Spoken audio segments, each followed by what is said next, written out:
O land of the free by the Carib Sea, our manhood we pledge to thy liberty. No tyrants here linger, despot must flee from this tranquil haven of democracy. The blood of our sires, which hallows the sod, brought freedom from slavery's oppression's rod. By the might of truth and the grace of God, no longer shall we be ears of wood. Arise, ye sons of the Baymen's clan, put on your armor and clear the land. Drive back the tyrants, despot must flee from this tranquil haven of democracy. Nature has blessed thee with wealth untold, with all your mountain valleys where prairies roll. Our fathers, the Baymen, valiant and bold, drove back the invaders with this heritage whole. From proud Rio Honda to old Sastoon, through all the Coral Islands and over Blue Lagoon. Keep watch with the angels, the stars, and the moon, for freedom comes tomorrow noon.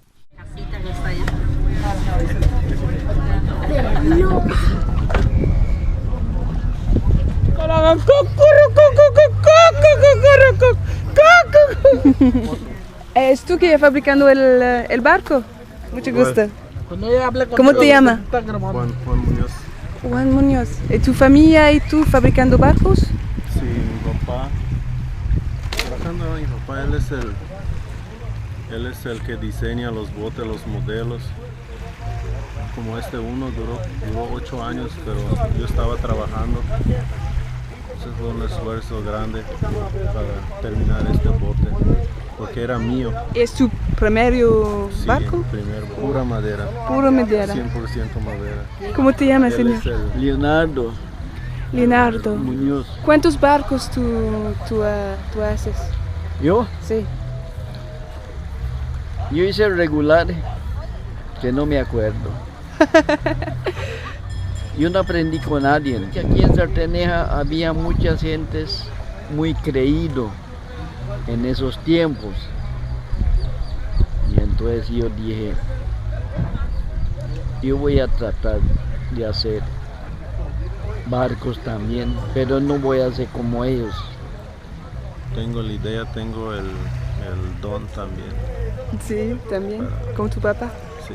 Cada uno de estos, así como está, más o menos tiene el valor como de $200,000 o más. ¿Es Belize o es...? Belize, 100 US. Mañana es un curso muy célebre, ¿no? Es tradición, es una tradición que tenemos nosotros aquí en la aldea, que pues cada año se saca uno de los mejores botes para uno de cada tamaño, son de 20, 22 y 24 del kill. Porque yo antes corría también. Yo llegué a ganar 18 trofeos. Ajá, sí. Sí. Yo era uno de los que corrían los botes. Ahorita yo solo hago las velas para ellos. Ah, ok.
te llamas? Crispino Mora. Yo soy el juez de las regatas, de esta regata de Sarteneja. Menos más que 10 años. Es histórico. Es algo que ha sido por más de 50 años en Sarteneja. Se fue otra vez, como estoy sur.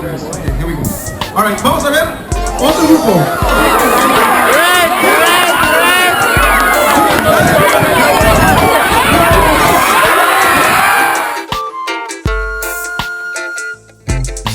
I don't care what anybody thinks of me.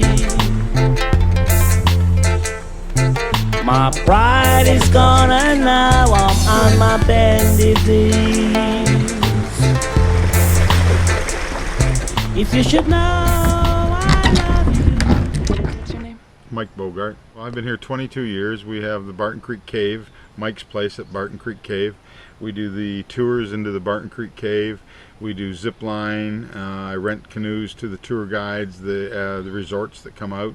We have a restaurant and facilities, swimming, and just a lot of fun back here in Barton Creek. Barton Creek Cave goes back some 5-6 kilometers under the Mayan Mountains here. You can canoe, do a tour in the cave. The standard tour in the cave is about 1.5 kilometers. Takes about an hour to 2 hours in the cave. You see spectacular formations, stalactites, stalagmites. The ceiling height's going up to 300 feet, averaging 60 to 80 feet most of the tour. We have a zip line. We have 2 platforms on the zip line. It's a very long zip line. It's a very fast zip line. 800 feet and 750 feet trail. So are you the man that made the roads? I made the 2 roads. There's 2 roads in here right now. I brought the bulldozers in and made them travelable for vehicles. Just arrived here, what was it like? It was all jungle. It was pretty much all jungle. There was a little bit of pasture. It's all second growth jungle back here because it's been logged. The British logged this years and years ago. But there's a few pastures back here, but for the most part it's jungle. My neighbors, the Mennonite neighbors, have started here in about 56 farming. And then there's various Americans who've been back here throughout the years. And this farm was abandoned when I bought it in the early 90s.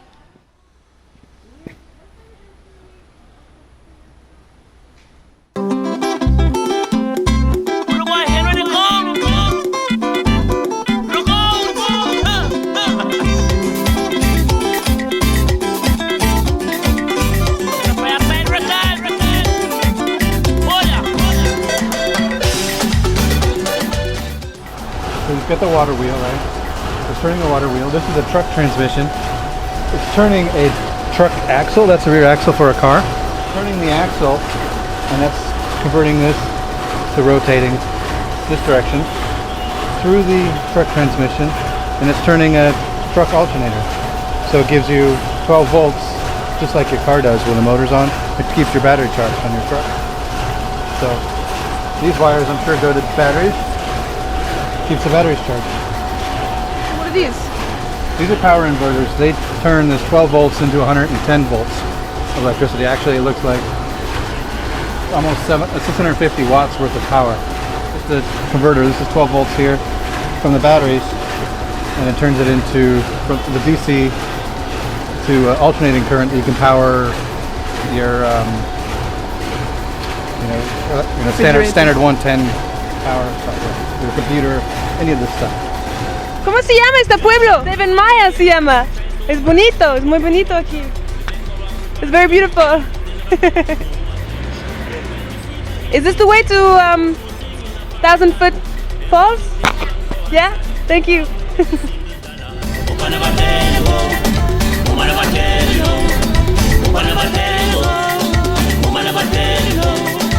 She never know how, she never know why, she never know how, she never know why.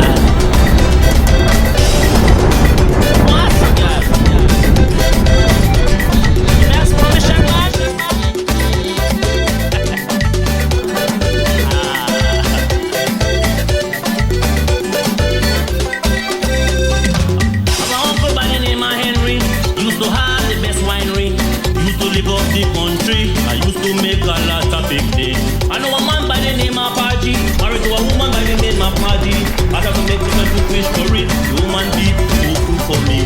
Papa never tell you, Mama never tell you, Papa never tell you, Mama never tell you. She never know how, she never know why, she never know how, she never know why.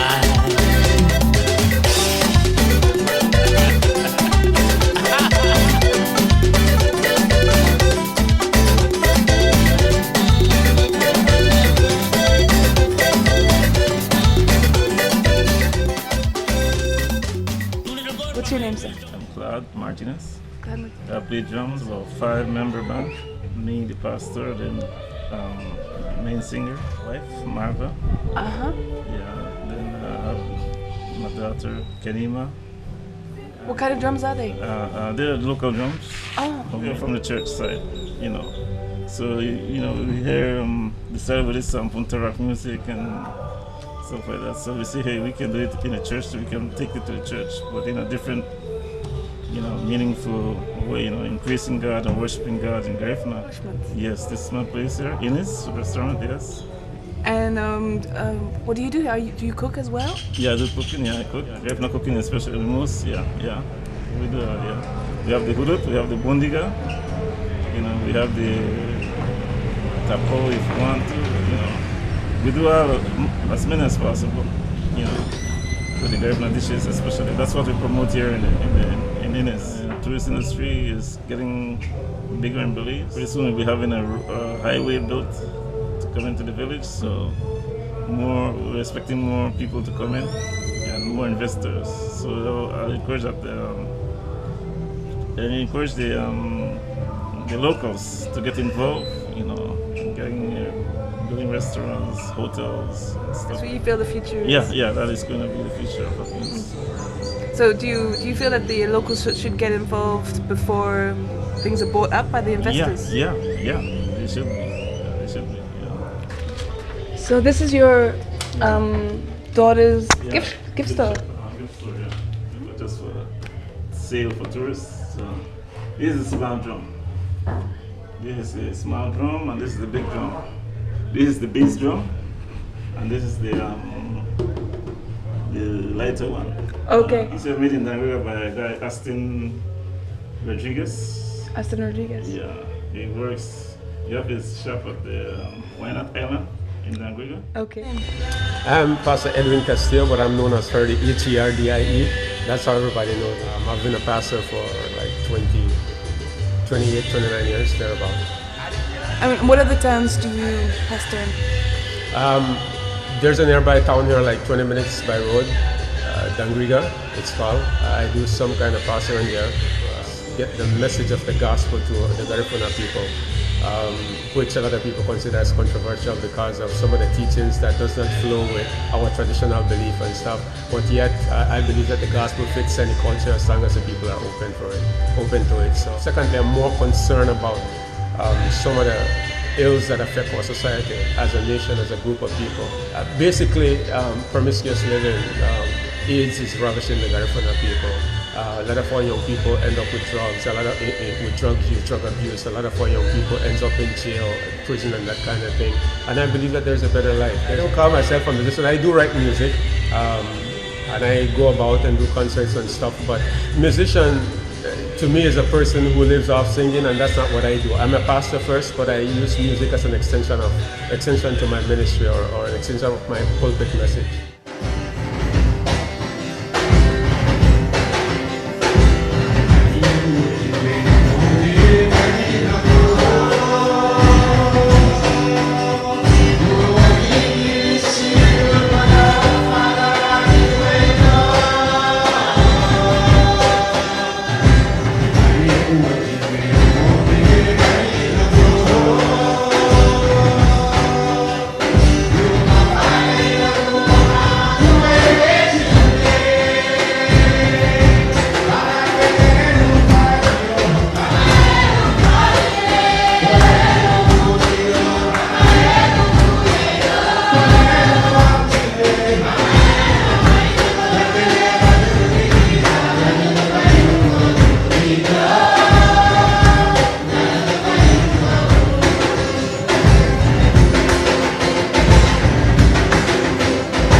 Okay, this is Big Falls as you go down the southern highway in Belize. And we just asked at the restaurant where it was, and somebody said, well, you go past the cemetery, then you go behind. Then we asked a couple more people, and they directed us here. It's free, it's beautiful, and you start by coming out here and you can walk down.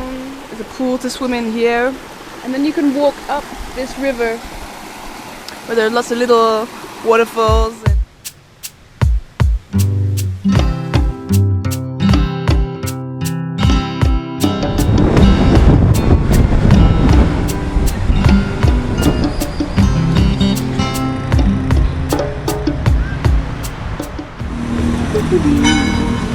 What's it? Tracking?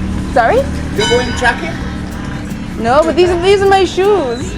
I know it's a I shoe. don't have any other shoes. Will you expect me to be walking around in high heels in this You're place? going tracking on the ocean or in the hills? I'm going in with the machete into the jungle. What's the name of this hotel? Upstairs Lodge. Upstairs Lodge? Yes. Okay. I'm the chairman of the District Football Association from 1981 until now. Wow. Never lost an election, 33 years running. Wow. I'm known as the granddad of football in this nation. That's cool. I'm looking for Leela Vernon. You're looking for my sister. All right, to find Leela, you use this front street by the gas station. Just before the gas station, if you use the front street, there is two houses before the gas station on this left if you're going this way. Okay. Lots of plants in the yard. You yell, she'll be in her yard in the back. Hello? Leela?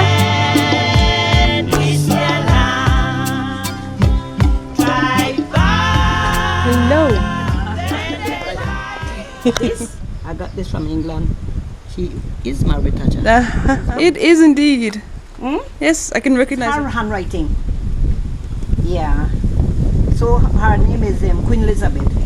I performed for that woman, you know. This is the award. See if you could only read it, but it's in all By English. the grace of God, Queen of Belize and of her other realms and territories, head of the Commonwealth and sovereign of the most excellent order of the British Empire. Okay, ma'am. To our trusty and well-beloved Leela Vernon. Okay, my case is closed. Yeah. I don't have to do much talking. Oh, that's the medal itself. You didn't see this? See it here?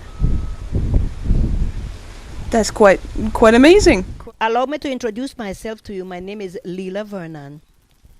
I'm a cultural promoter from Belize. The culture that I'm promoting is Anglo-African culture, which is referred as the Belize Kriol culture. The culture started in the banks of the Belize River from the 1600s to year 2013 and counting. The European masters brought in their African slaves. They intermingled and mixed, and then came forth an ethnic group referred as the Belize Kriol. They were limited in the Belize district alone, and after the Battle of St. George's Key 1798, the settlement expanded from Sibun to Sarstoon. They brought Congos, different tribes, Congos, Nangos, Ashantis, Mandingos, Igbos. We are indigenous of Belize. We are native people of Belize, one of the oldest groups beside the Mayans. Then in 1832, the Garifona people arrived from I would say the Caribbean, established in southern Belize.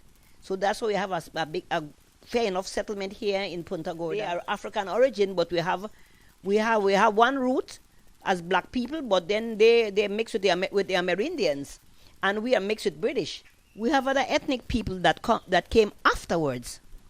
We refer to them as the Mayan mestizos. They shifted from Mexico, and they migrated south, which is in the districts in the north, which is Corozal, Orange Walk, and El Cayo. That was in 1848. I would say in 1865, 1867, the American Confederate had lost the war in the South in America, and they ended up here in Belize. They had a settlement here in this district that is referred as the place is named Forest Home. They were farmers. They planted sugar cane, and they were the ones who had the first sugar cane factory here in southern Belize in the 1800s. Right there. In 1865, the American Confederates brought in their indentured servant from India. The last shipment of African slaves in the 1860s, because they still had, they still used to sell slaves, but in a little discreet kind of way that they would be hiding, and they refer to my great grandmother as a governess. Have you heard about the Quakers? I've heard of them. Yes, they were against it because the Quakers were part black. They were mixed with black, with Negroes, and a breed came out that is red with their hair craggy, the fringy hair and thing like that. But they were not white nor they were not black. So they refer to them as Quakers. And they heard about what was going on in the settlements, and they protested against the English government and said, release these African people and away with slavery. Masters called up all of them. They had a meeting with them. He had about 6 or 10 slaves in the house. And they said, ladies and gentlemen, you need to know that the time has come that the slavery has been abolished and you'll have to go. One of them said, yes, that's freedom for us. And they all packed their bags. And they went down the street with their bags. Night catch them. It begin to get the twilight, it begin to get dark. And one told the next one, in Creole, what part we're going? Meaning, where are we going?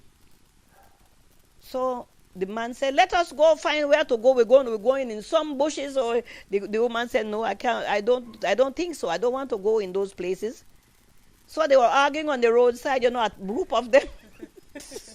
One who suggested, you know what? We are going back to the Mexicans. Good evening. Then the Mr. Mexican said, yes, who is that? He said, it's me, Elizabeth. He said, Elizabeth, you're not gone yet? He said, no, where will I go, master? I want to come in. I need to get back where in the house. The man said, you're putting me in trouble. You're putting me in trouble because you don't business in my house no more. So the man said, okay, I give you a little time. You come in. So that is the reason why black people still feel like they're not free yet. That's a good one, huh? Since 1981. The Union Jack dropped. Belize flag on the top. Independence celebration may never stop. We were left rather desolated and confused. We don't know where to turn to. Then the religious people came, and I would say the Anglican diocese came, and they educated us. They said, Father, I'm asking this question because I'm very curious. Why is it that all these statues are white? Huh? And we are black.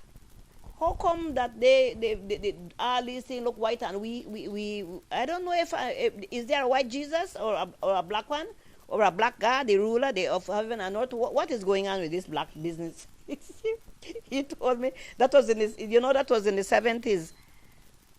So I told him, I said, I don't know if I should continue with Christianity. Then you have to be kissing the bishop's ring and all this kind of thing. I said, And after a while, he told me, he said, you know what? I don't think it's fair for the black people of this country. We are going to destroy all these statues that are in this church. We're going to throw them away. And he did. He threw them. You can find those statues right out in the harbor, right over there, in front of the Catholic Church. They are in the bottom of the sea. Because we are mixed with white people, we are Caucasians. And we are also mixed with black. So if we say we don't like the white folks, we are like denying our own rights as a human, as not liking yourself. You know? And it's like this. Listen to this sentence. Uno pikni. Uno nyama ut all the fufu. Meaning, you children, you ate all the fufu. Fufu is a Nigerian food we use today. Up to now, we still use it. It's the same thing like Garifona would say hudut and lasus. We would say fufu and sere. That's the way the Nigerians speak. And we still have that way we speak that for several hundred years. And my grandma used to when she was angry with us, she would curse us. She would holler out after us. She'd say, you nigger, you know, you black nigger, or you Gharki nigger, or you Guinea nigger. You know, when she was angry, other people don't not to call us nigger. We don't like it. If you would come from somewhere and say, hi, nigger, no, that would go well for us. We wouldn't take it sitting down. We've been around from the 1600s beating the gombe drums. That we used to use for the broke down dances in the slave camps. And